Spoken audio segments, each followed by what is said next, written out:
Hi, I'm Owen Canfield with the Oklahoman's Opinion page. I'm joined today by Michael McNutt, our chief reporter out at the Capitol. Michael, thank you for joining us today. You bet. Thought we'd visit just a little bit about the first week of the session. It started this week. Governor Henry gave his State of the State address. Not a lot really to say with the fact that there's $600 million in the hole money-wise. Called for bipartisanship. I was struck by the fact that the loudest applause of the speech came when he talked about an autism mandate, doing something for autistic children. And the very next day, a House committee shot it down. What's the deal on that?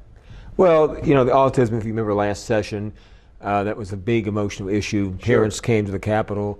House committee twice heard the bill, but parents weren't allowed to speak. Right. Over the session, in an interim session, they had a couple of studies on autism, how they treat it, whether, Right. and the issue is whether insurance companies should provide coverage Right. for treatment of autistic children. Right.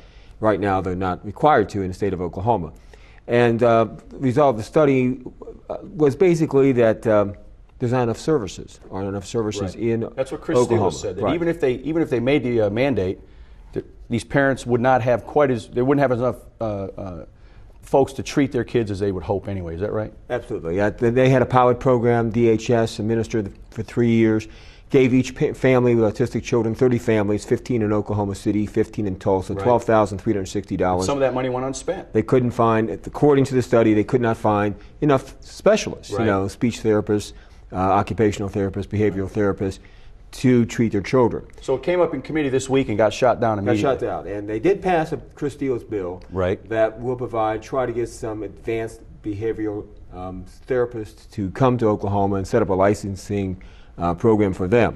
And the concern of Republicans also is that if this mandate passed, the insurance companies would raise their rates, Right. and people who have insurance might drop it. Right. And we already have such a high uninsured rate in Oklahoma.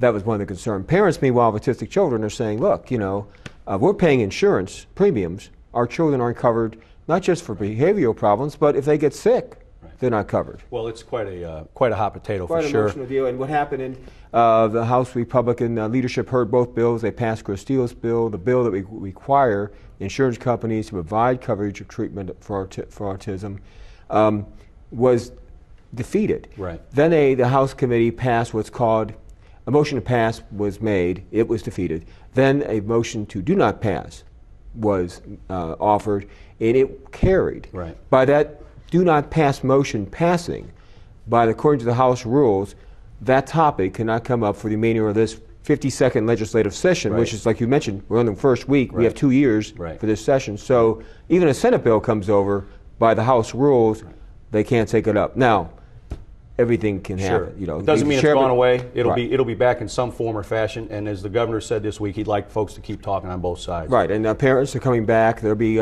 working, and the chairman can always suspend the rules Sure. and hold it up, depending on what the speaker and the Republican leadership want to do. Right. But it's an issue that is on life support right now. Right. But it's going to be vocal and loud, and Right. you would probably hear a lot from this the rest of the session. Another interesting bill this week came out of the Senate. Kenneth Corn wants to give teachers and staff and others significant pay raises. It's an $800 million price tag. What is your take on that?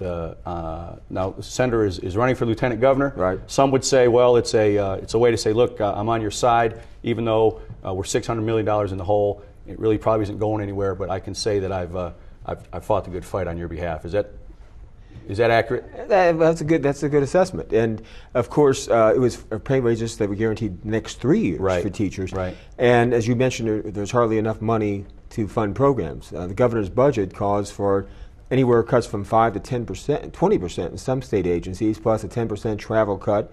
And the governor said last week, who has been a big supporter, as you know, of Right. teacher raises. Sure. Look, we can't give teacher raises this year. Right. We can't give state employees raises. Let's be upfront and be honest, Right. instead of hanging these teachers out on a limb thinking, you know, come on down here and you're going to have a hope that you're going to raise. It sounds good. Probably a tactical error, I suppose, if a committee chairman brings up a bill that has little chance of passage. It kind of forces his committee Right. to vote for it. Right. In That's a this tough one case, to vote against. It's for sure. tough to vote because this is when they run for re-election. This is the bill that teachers and other groups Sure. would say, look, they voted against teacher Right. pay increases, even though realistically there's no chance that they would get that much of a pay increase, if any increase, for teachers. Well, two big issues in the first week. I'm sure there'll be a bunch more as we get down the road. I appreciate your time today, Mike. Please watch more about the legislature here on News OK TV and read all about it in the paper every day in the Oklahoman.